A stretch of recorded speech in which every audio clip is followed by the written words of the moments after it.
السلام عليكم ورحمة الله تعالى وبركاته. الحمد لله رب العالمين، وأصلي وأسلم على سيدنا وحبيبنا محمد بن عبد الله وعلى آله وأصحابه ومن دعا بدعوته واستنى بسنته إلى يوم الدين. وبعد، respeitados irmãos, ainda estamos no Surat Al-Imran e nós havíamos parado no nosso tafsir precisamente no versículo 120 do Surat Al-An'am, pelo que hoje vamos retomar a partir do versículo 121 deste Surat Al-An'am, precisamente no versículo onde Allah subhanahu wa ta'ala diz: Bismillahirrahmanirrahim, ولا تأكلوا مما لم يذكر اسم الله عليه وإنه لفسق وإن الشياطين ليوحون إلى أوليائهم ليجادلوكم وإن أطعتموهم إنكم لمشركون. Este é o versículo 121. Estimados irmãos, neste versículo, antes de irmos diretamente para o conteúdo do versículo, há aqui alguns aspectos que gostaria de levantar, e um dos quais é precisamente a presença de versículos que abordam questões relacionadas com a legislação, questão de halal e haram nos alimentos, num surat, como é o caso do Surat Al-An'am, cujo eixo fundamental é o Tawhid. Portanto, Surat Al-An'am aborda questões estritamente ligadas ao Tawhid, sobre Allah. Entretanto, no mesmo surat encontramos aqui versículos, como é o caso do versículo 121, abordam questões, detalhes, né? Questões que têm a ver com halal e o haram nos alimentos. Então, qual é a relação que há entre o Tawhid e estes detalhes da legislação islâmica? Isto é simples. É que quando nós olhamos para o Islã de uma forma geral e dissemos que o Islã é um código de vida completo, no Islã o Tawhid representa a base onde assenta toda a estrutura do Islã. A partir dali, todos os detalhes que o Islã traz têm a sua ligação com esta base. Portanto, o Tawhid é aquela parte que alimenta toda a estrutura do Islã. Cada peça nesta estrutura não funciona desligada da sua base, que é o Tawhid. Isto é importante, porque muitas vezes nós abordamos questões de halal e haram desligadas do Tawhid. Então, a partir daí, começamos a apresentar um Islã como uma carga pesada para as pessoas. E as pessoas não entendem por que é que tem que fazer, por que é que tem que deixar de fazer. Não percebem isso porque nós desligamos as coisas da sua base, que é o Tawhid. Portanto, a questão dos alimentos também, e hoje muitos muçulmanos têm tido esta preocupação de saber o que é halal, o que é haram. Às vezes até temos a nossa comissão halal de Moçambique, que também tem nos ajudado muito nesse processo, quando nos traz mais ou menos alimentos. Quais são alimentos halal, alimentos haram? Mas, para melhor compreensão daqueles detalhes, nós precisamos conhecer o Tawhid. Porque quem torna aqueles alimentos halal ou haram é Allah. Então, aqui há uma forte ligação entre este detalhe de halal e haram e a sua base, a sua fonte, que é o Tawhid. Então, quando Allah subhanahu wa ta'ala diz وَلَا تَأْكُلُوا مِمَّا لَمْ يُذْكَرِ اسْمُ اللَّهِ عَلَيْهِ وَإِنَّهُ لَفِسْقٌ. Aqui nós encontramos já a resposta completa daquilo que para muitos de nós tem constituído um problema sério. وَلَا تَأْكُلُوا, e não devem consumir مِمَّا لَمْ يُذْكَرِ اسْمُ اللَّهِ عَلَيْهِ. Aqui refere-se mesmo aos animais.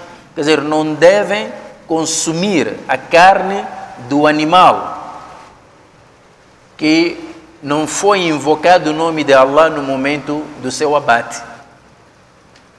Qualquer animal, não é? Desde que seja halal, no momento de degolar o animal, não se invocou o nome de Allah, a pessoa não disse Bismillah, Allahu Akbar. Então o Corão está a dizer وَلَا تَأْكُلُوا, não devem consumir. A proibição aqui está clara. É por isso que todo muçulmano, quando compra um frango, compra um pato, um cabrito, qualquer que seja o animal, ele quando vai matar preocupa-se em encontrar alguém que sabe matar de forma halal, quer dizer, tornar o animal halal. Tornar o animal halal o que é? É matar, é degolar, depois de invocar o nome de Allah. Bismillah, Allahu Akbar, depois mata-se o animal. Então, por que é que nós não devemos consumir a carne do animal, que no momento do seu abate não foi invocado o nome de Allah? É porque Allah proíbe, diz, وَلَا تَأْكُلُوا, não devem consumir. Quem está a proibir aqui é Allah. Agora, por que é que não podemos consumir este tipo de animal? O Corão dá-nos a resposta. وَإِنَّهُ لَفِسْقٌ, porque esse animal que foi abatido sem se invocar o nome de Allah, automaticamente torna-se um animal imundo, impuro. Então nós não comemos por causa da sua impureza. Esta impureza aqui referida não é impureza física. O animal pode ter sido bem alimentado, bem cuidado, não tem problema nenhum, não sofre de nenhuma doença. O animal em si fisicamente é saudável. Mas quer dizer, o fato de não se invocar o nome de Allah, isto torna o animal impuro. Impuro em termos espirituais. Fisqun. A palavra fisq é imundície. A mesma palavra é usada para designar bebidas alcoólicas, jogos de azar, adivinhas. Portanto, o Corão usa a mesma palavra. Da mesma forma que nós consideramos as bebidas alcoólicas impuras espiritualmente, também este animal que foi degolado sem se invocar o nome de Allah, torna-se também um animal impuro. Espiritualmente ele é impuro. Não se invocou o nome de Allah. Aqui não vou entrar em outros detalhes. Por exemplo, há uma divergência aqui entre os álimos. Allah diz وَلَا تَأْكُلُوا مِمَّا لَمْ يُذْكَرِ اسْمُ اللَّهِ عَلَيْهِ وَإِنَّهُ لَفِسْقٌ. Não devem consumir a carne do animal que não foi invocado o nome de Allah. Portanto, logo, o animal que foi invocado o nome de Allah no momento do seu abate é halal.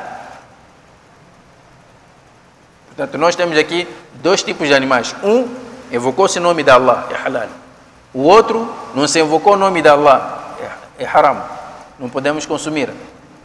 Agora, e se a pessoa que está a degolar é muçulmana, no momento do abate esqueceu de invocar o nome de Allah? Qual é a classificação desse animal? Podemos consumir ou não? Ele esqueceu. É sobre isso que há divergência entre os álimos. Para alguns, se for por esquecimento, não tem problema nenhum. Mas para outros, não importa se esqueceu. Quer dizer, o animal que não se invocou o nome de Allah ou invocou-se o nome de um ídolo, tudo isso é haram. E se esta pessoa esqueceu ou fez de propósito, também não importa. Este é um detalhe que eu não vou aqui desenvolver. Porque, no cômputo geral, o que nós devemos reter é que todos esses alimentos, Allah é quem criou para nós. E Ele é o único que pode tornar esses alimentos impuros para nós, ou puros. E Allah está a considerar que a carne do animal, que no momento do seu abate não foi invocado o nome de Allah, é um animal imundo. Os nutricionistas dizem assim: quando você alimenta-se de produtos podres, não é? Isto afeta negativamente o teu organismo. E é bom, imagina comer coisas fora do prazo, afeta o organismo. Então, do mesmo modo também,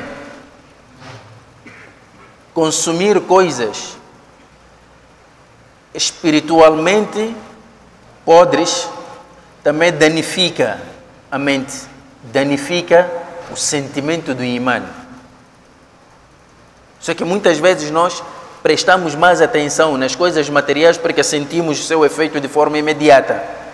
Você quando come um alimento podre, logo vai sentir, quer dizer, o lado negativo disso você vai sentir. Quando vais para o hospital, vão te dizer que, olha, o senhor consumiu isto, ou esta água era imprópria para o consumo. É por isso que provocou a cólera. Aí nós percebemos, não precisamos de filosofar muito. Agora, quando consumimos alimentos desta natureza, alimentos impuros espiritualmente, isto é, não se observou o critério de se invocar o nome de Allah, muita gente não presta atenção porque só depois de prestar atenção é que você vai notar que isto afeta. E afeta mesmo. A pessoa que habituou a consumir este tipo de alimentos, com o andar do tempo, perde a sensação do imã. A partir dali consome qualquer coisa. Para ele é normal. E isto vai afetar no funcionamento do próprio imã.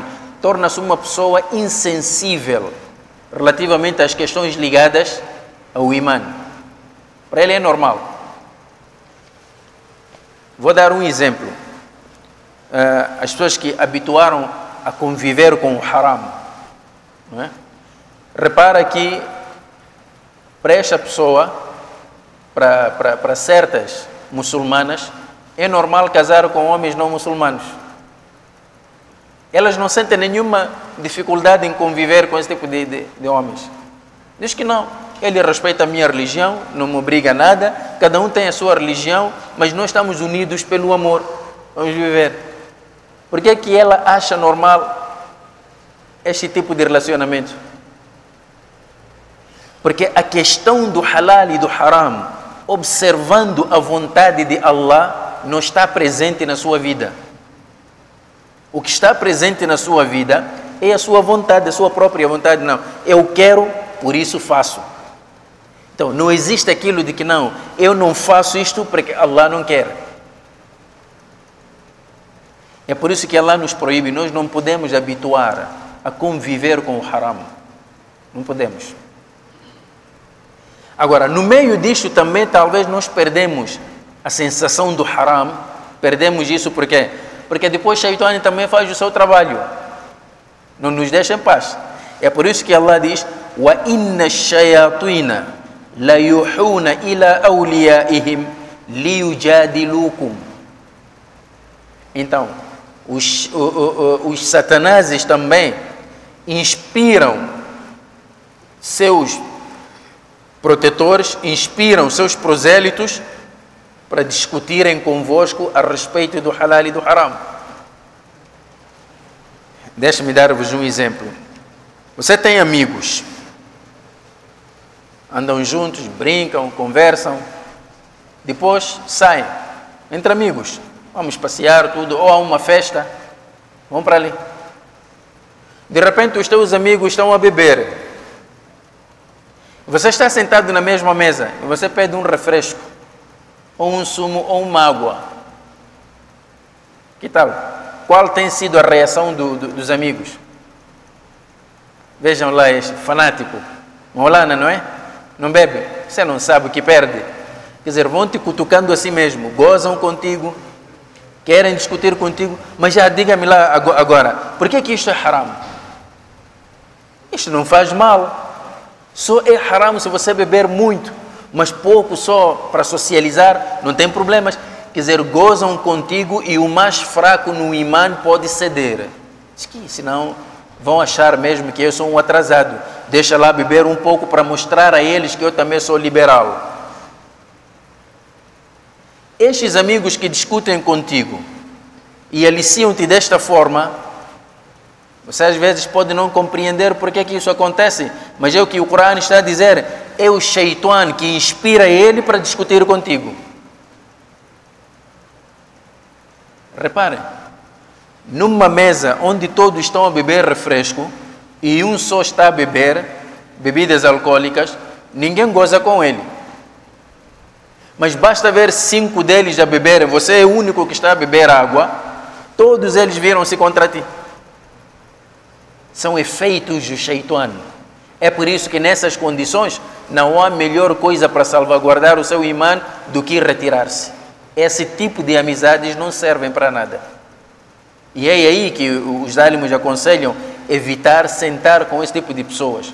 Se você achar que é fraco e facilmente pode ser levado, então afaste-se.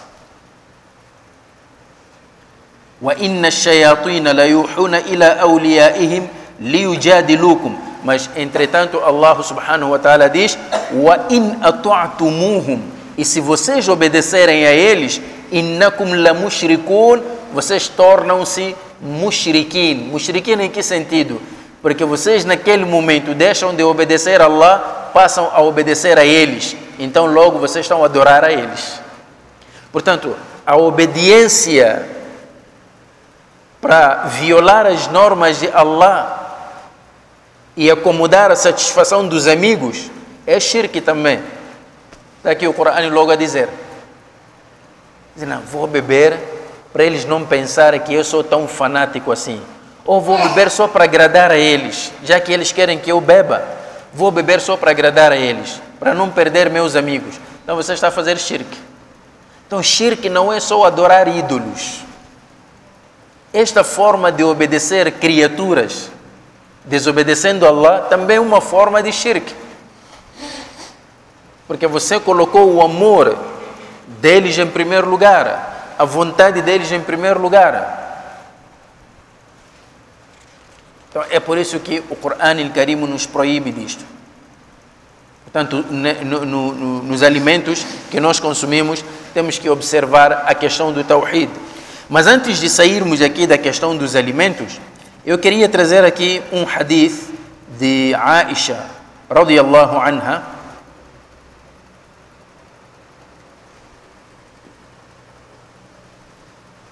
Aisha, radiyallahu anha, narra esta passagem. Ela diz assim: Anna nasan qalu, que certa vez algumas pessoas vieram ter com o Nabi alayhi salatu wassalam e disseram: Ya Rasulallah, ó mensageiro de Allah, inna qawman ya'tunana bil lahm, certas pessoas trazem-nos carne, la nadri, nós não sabemos, adhukira smullahi alayhi am la, não sabemos se foi invocado o nome de Allah ou não, no momento do abate do animal. O que é que nós devemos fazer? Algumas pessoas trazem-nos carne, oferecem-nos.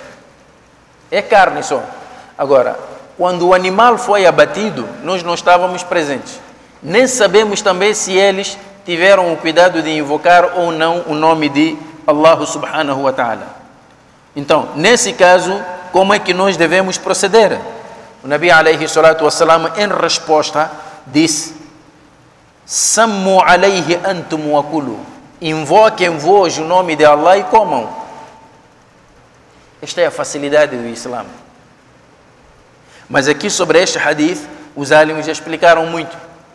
Isto normalmente acontece porque, estimados irmãos, como vimos no Surat Al-Ma'idah, Allah permitiu-nos os alimentos confeccionados por muçulmanos, cristãos ou judeus.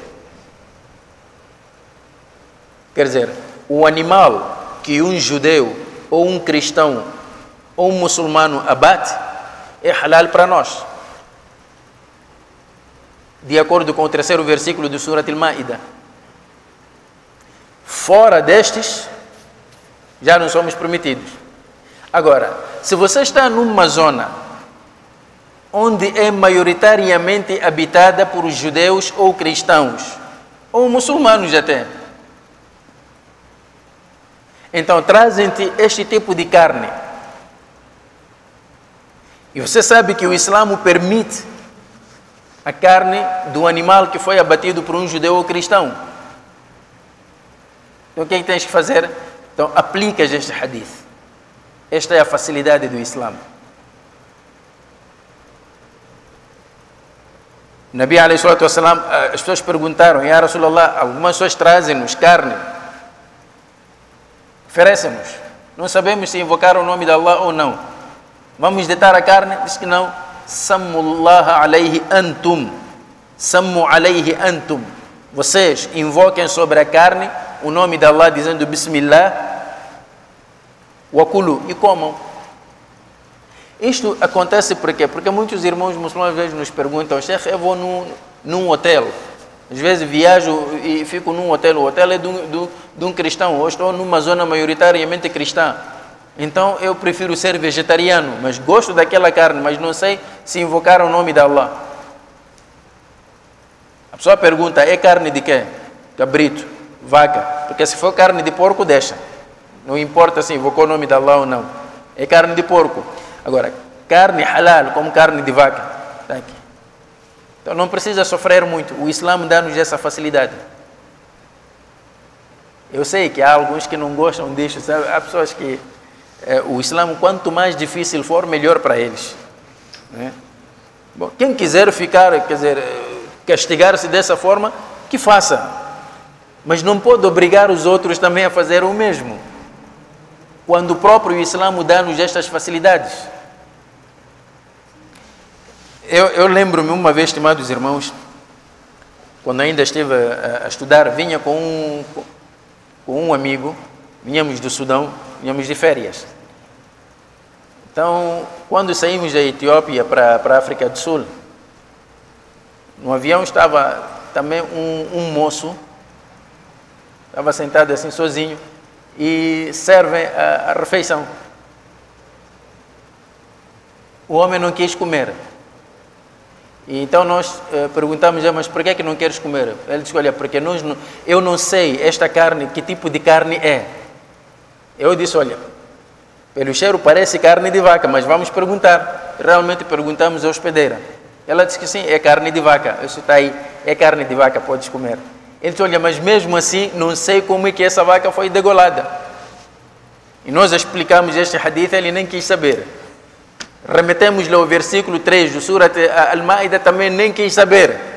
E eu disse ao meu amigo: olha, estamos perante um nível de imã completamente diferente. Mas Allah depois foi nos mostrar este tipo de imã com maquiagem. Quando chegamos no aeroporto da África do Sul e era hora do Salat, convidamos ele para vir fazer Salat conosco e não fez. Não sei, mas afinal isto é shaitanice. Quer dizer, preocupa-se com carne e não se preocupa com Salat. E há pessoas assim. Quer dizer, não faz Salat, mas está preocupado com tasbih. Mas olha, Salat que é obrigatório, ele não faz Salat de vez. Ele só acordou, está com tasbih de Subhanallah, Subhanallah, Subhanallah. Você começa a ver: não, isso aqui já não é imã, são obras do shaitan. Então, por isso, a questão do din é muito importante a pessoa saber, conhecer, antes de agir. Portanto, está aqui uma facilidade que o Islã nos dá, que olha, se você duvidar da carne, desde o momento que seja, é diferente, por exemplo, de estar numa zona maioritariamente hindu, mas também eles não comem carne, né? Ou numa zona onde há animistas, aí a pessoa pode se abster, mas numa zona onde é maioritariamente a população é judaica ou cristã, ou estás numa zona mesmo até há muçulmanos negligentes, em caso de dúvida, aplica-se o hadith, invoca o nome de Allah e coma a carne à vontade.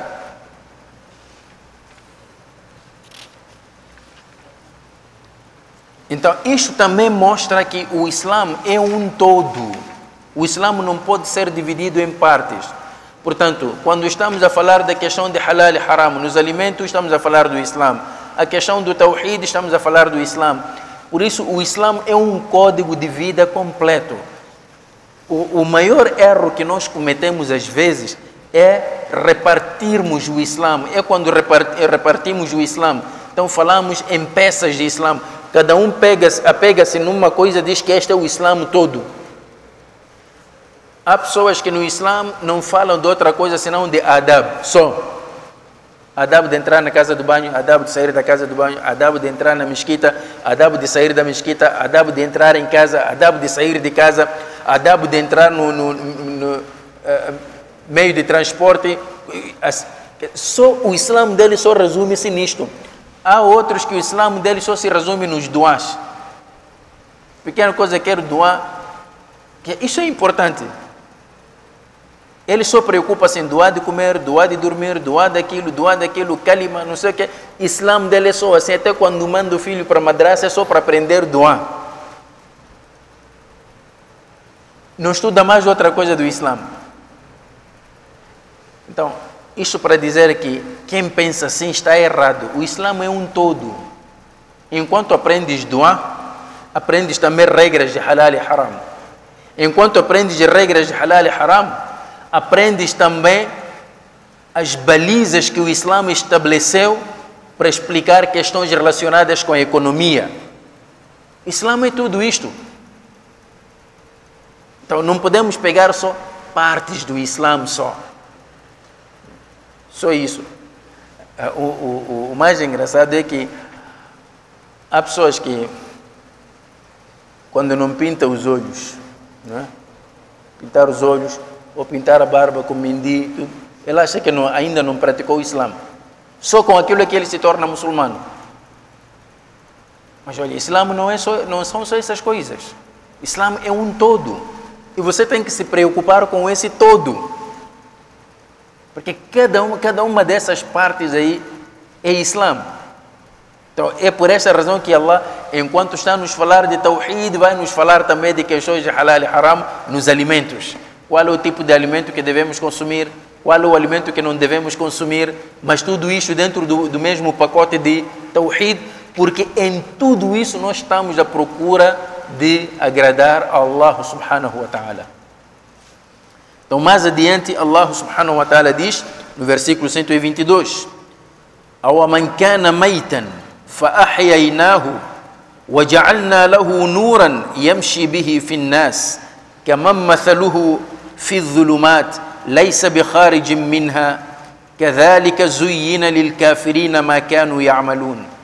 أو من كان ميتا, acaso quem está morto, فأحييناه, e nós o ressuscitamos, وجعلنا له نورا, e o concedemos uma luz, يمشي به في الناس, com que ele caminha entre as pessoas, كَمَنْ مَثَلُهُ فِي الظُّلُمَاتِ, é igual àquele que caminha nas trevas, لَيْسَ بِخَارِجٍ مِنْهَا, e não consegue de lá sair.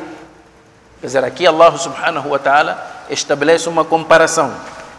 Uma pessoa que estava morta e Allah ressuscitou, e ao ressuscitá-lo deu-lhe uma luz, e ele caminha entre as pessoas com esta luz. Por outro lado, temos uma pessoa que passa a vida a caminhar nas trevas, na escuridão, e nunca sai de lá. Estas pessoas são iguais? Naturalmente que não são. Primeiro, أَوَ مَنْ كَانَ مَيْتًا, qualquer ser humano sem a luz de Allah é uma pessoa morta. Portanto, a morte aqui referida é a morte espiritual, a morte do imã. A pessoa sem imã, sem uma orientação de Allah, é uma pessoa morta. Por quê? Porque o morto não tem como se guiar. É a mesmíssima coisa esta pessoa. Não tem como se guiar. Uma vez que não tem imã, não tem nenhuma orientação divina, então ele não tem como se guiar. Enquanto que com a orientação divina a pessoa orienta-se entre as pessoas, isto é, no mundo físico, ele tem uma orientação, ele sabe como caminhar. É a mesma coisa quando a pessoa caminha na luz, dificilmente vai chocar com as coisas, porque ele consegue ver. Agora, nas trevas, você bate-se com este pilar, bate-se com aquela cadeira, choca-se com aquela mesa, porque você não consegue ver nada. A pessoa anda às derivas quando está na escuridão, mas já na luz já consegue se orientar. Então, no mundo espiritual também, a luz divina é a luz de orientação. Você sabe orientar-se, mas nas trevas já não sabes. Estimados irmãos, vejam só uma coisa. Quando você não tem a luz divina, o que é que acontece?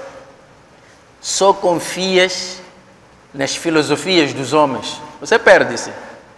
Hoje acreditas neste, amanhã vais acreditar naquele. É por isso que às vezes algumas pessoas que foram privadas desta luz divina, eles dizem assim: olha, eu já não sei o que seguir.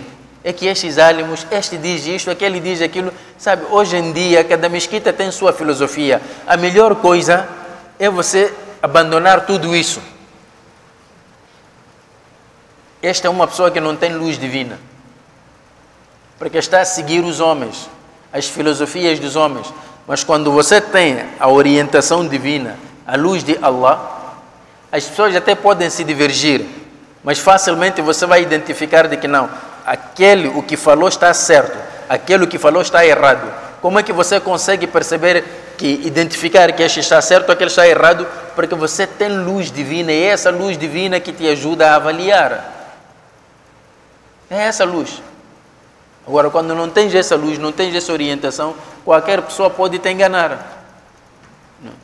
Engana-te. Vem este, vai te falar de uma coisa, você acredita. Vem o outro, vai te falar de outra coisa, você acredita. E é assim. Então, é por esta razão que nós, quando conhecemos o dini de Allah e a luz de Allah, estimados irmãos, prestem atenção. A luz de Allah não é nenhuma lanterna que você vai comprar na loja. Não é. Não é nenhum Petromax, nada que você vai comprar e escolha. Esta é a luz de Allah. A luz de Allah não é física. A luz de Allah é a sua orientação. E a sua orientação está no Coran. Então, quando você tem Coran, você tem Sunnah.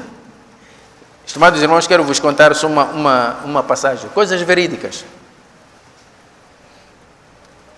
Na província de Nampula, na cidade de Nampula, há uma zona chamada Mutotope. Para quem vai para Mohale Expansão. Então, naquela zona, há um grupo radical que é uma extensão do grupo radical que está em cima da praia. No ano passado, a polícia deteve muitos deles, mas alguns saíram, mas ainda estão lá alguns que têm os mesmos ideais daquele grupo radical que está em cima da praia. Então, as pessoas lá contam que estes jovens eram vistos a sair, às vezes passavam pelo quintal de dono, passavam pela machamba de dono, às vezes arrancavam maçaroca ou mandioca, sem respeito nenhum. Quando eram questionados por que fazem aquilo, sabe o que eles diziam? Iam buscar um versículo do Coran. Dizia assim: Allah diz no Coran: Alam takun ardullahi wasi'atan fatuhajiru fiha. Por acaso a terra de Allah não era vasta para vocês poderem migrar e caminhar pela terra? Tá bem, a terra de Allah é vasta, mas o mesmo Allah também obriga-te a respeitares a propriedade alheia. O que é que faz com que este jovem faça esta interpretação rudimentar do versículo? Falta de luz de Allah, falta de conhecimento. Então ele pensa que porque Allah disse que a sua terra é vasta e você pode caminhar à vontade, significa passar também no quarto de alguém. Isto porque é falta de conhecimento. Falta de conhecimento. Estes mesmos jovens de Mocimboa da Praia alegam que ter bem é pecado, porque é coisa do Estado. Então, você ter bem é pecado. Então, logo, o próprio Estado também é kafir. Então, você não pode ter nada que é desse Estado. Então, não pode. Então, não pode levar, não pode ir ao hospital, não pode levar sua mulher para o hospital, porque também são hospitais construídos pelo Estado. Então, tudo isso é haram. Mas, entretanto, vejam só o Shaitão como brinca com eles. Os mesmos, quando quiseram sair de Memba, quiseram sair de Nampula, quiseram sair de Macomia, todos para irem se juntarem em Mocimboa da Praia, eles precisavam de transporte. Como é que faziam?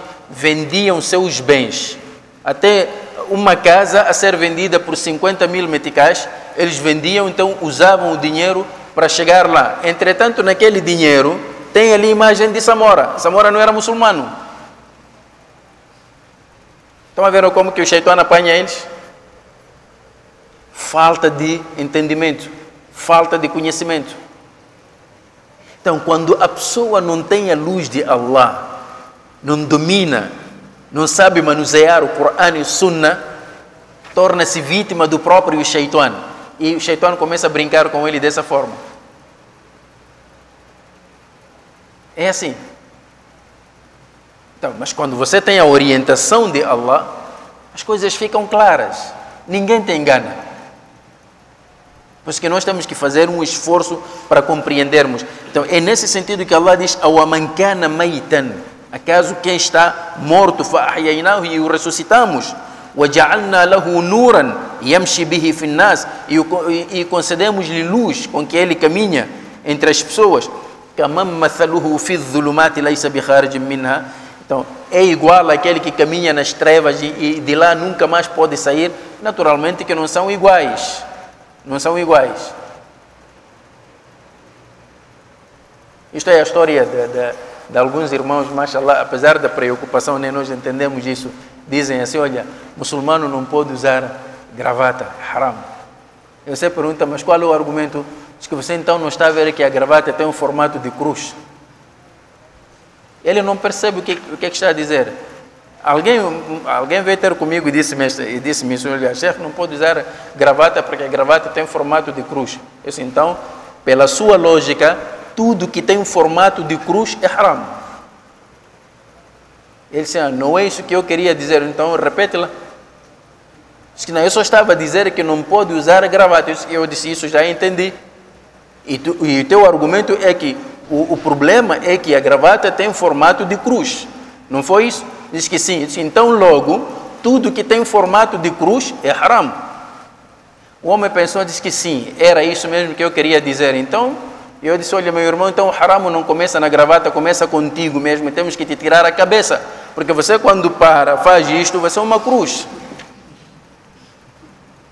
Isso aqui é falta de entendimento. Falta de entendimento. E as pessoas, quando fazem essas coisas, estão convencidas de que o nível do imã subiu. Até que pode subir, mas o nível de conhecimento baixou. Ou está a zero.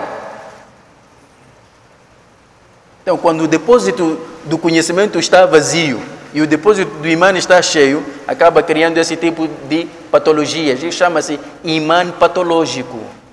É doença, não é imã. Porque Allah disse ao Nabi ﷺ, a primeira coisa que ele disse: Iqra, lê em nome do teu Senhor que criou. Essa leitura era exatamente para evitar esse tipo de consequências.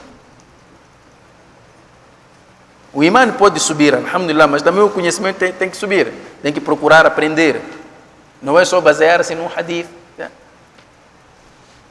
Então é por essa razão que Allah diz: كَذَلِكَ زُيِّنَ لِلْكَافِرِينَ مَا كَانُوا يَعْمَلُونَ. Dessa forma foi abrilhantado aos descrentes aquilo que eles praticam.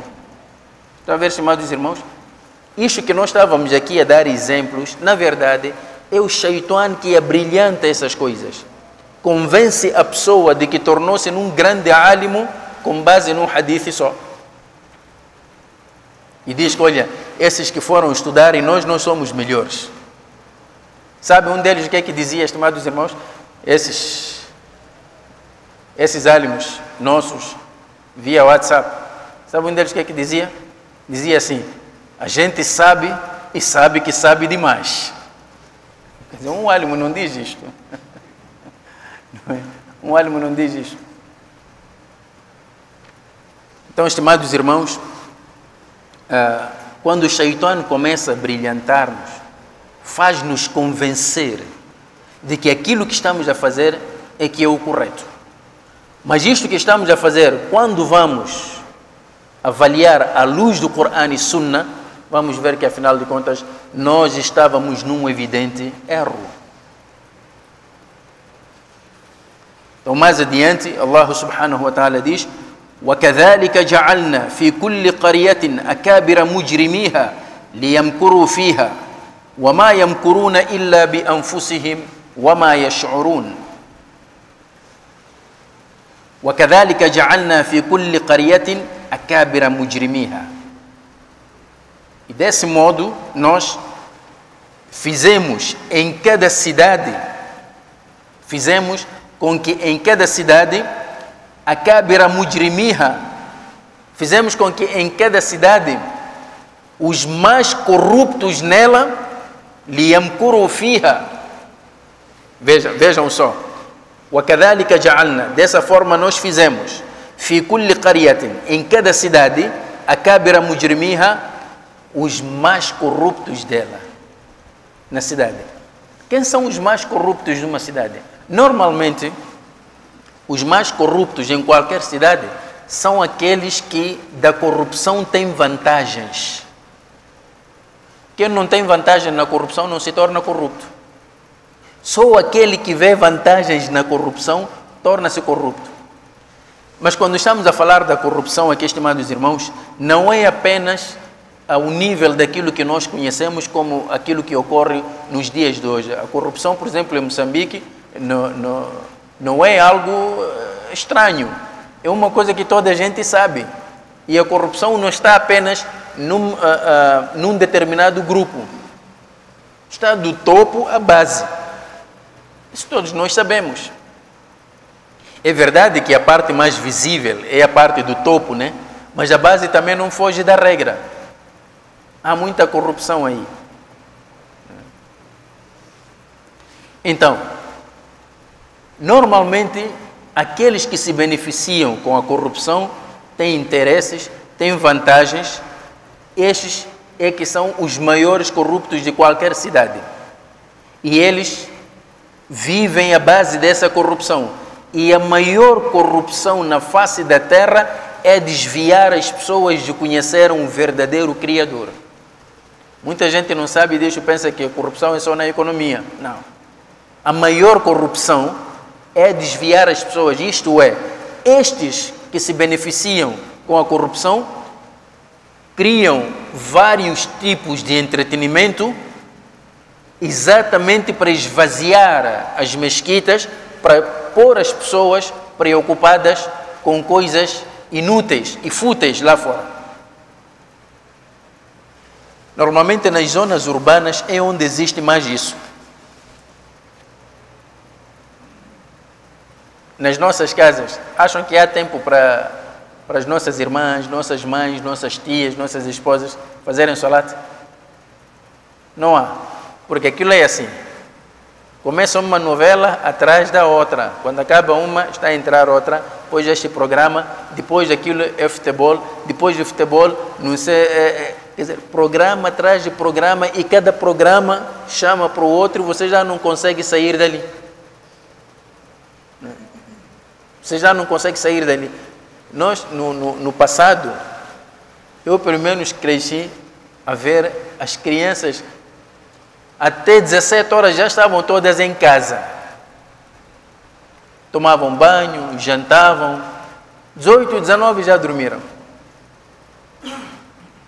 Mas criança de hoje já é diferente. Meia-noite está acordada, até bebê.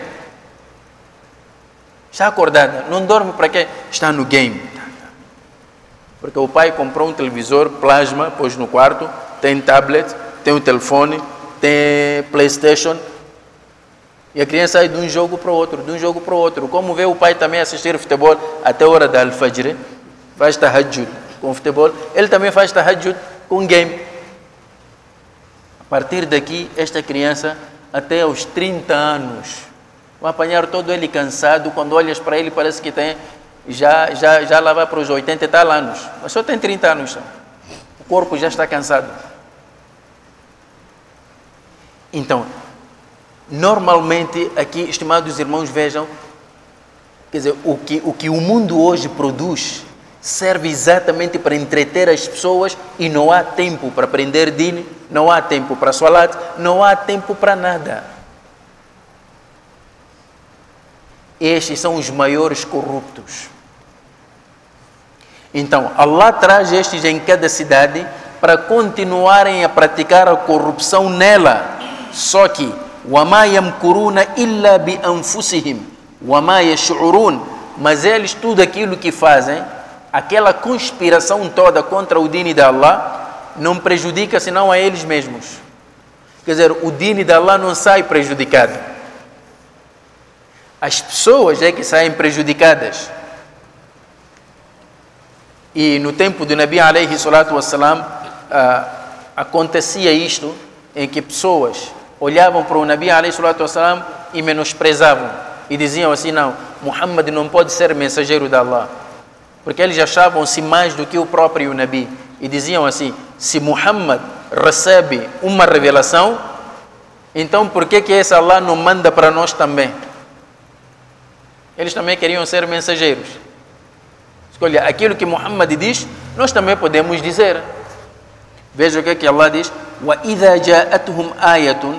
E quando lhes chega um versículo, قالوا, eles dizem, لَنْ نُؤْمِنَ, nós jamais acreditaremos nisto, حَتَّى نُؤْتَى مِثْلَ مَا أُوتِيَ رُسُلُ اللَّهِ, até que nos seja dado aquilo que foi dado aos mensageiros de Allah. Mesmo na Península Arábica que havia pessoas que diziam isso, que olha, não, se Muhammad é mensageiro, eu também posso ser mensageiro. Então pensavam que a questão da mensagem é para qualquer um. Mas Allah subhanahu wa ta'ala depois respondeu, diz, Allahu a'lamu haythu yaj'alu risalata. Allah sabe melhor onde coloca a sua mensagem. A questão da profecia é uma escolha. Não é esforço pessoal, mas é uma escolha. Allah designa entre nós uma pessoa e faz dele ser um mensageiro para comunicar aos homens a sua vontade. Portanto, o Nabi alayhi salatu wassalam não escolheu ser mensageiro de Allah, mas foi uma escolha de Allah. Qualquer dos mensageiros de Allah, qualquer profeta, foi escolhido por Allah. Agora, fora da profecia, questão de ilmo, isso estuda-se, a pessoa aprende. Mas isto é assim mesmo, estimados irmãos, até no mundo do ilmo, nós hoje estamos a constatar isto. Às vezes, quando as pessoas olham o álimo, levanta no mimbar, está a explicar, está a falar, está a interpretar o versículo, quem está atrás diz, esse versículo já vi ontem na internet, então significa que eu também posso ser. Então todos querem ser álimos. É por isso que hoje há uma sede terrível de cada um tornar-se num álimo, quer explicar sobre dini, e são esses grupos que andam a constatar aí nos WhatsApps, nos Facebooks, não é? Cada um está a explicar sobre dini, cada um fala sobre dini. Aqui em Angoche, há um irmão lá que foi formado na Líbia, diz que Adab al-Qabri não existe, o desfruto dos prazeres do Qabri também não existe. Lá, as pessoas que já morreram só estão a dormir, ficam lá até Yawm al-Qiyamah. Só no Qiyamah até que há de haver recompensa, condenação, tudo isso. Nós pensávamos que este irmão leu alguma parte, estudou, afinal não estudou. Estas ideias vai buscar exatamente desses vídeos que andam a circular aí.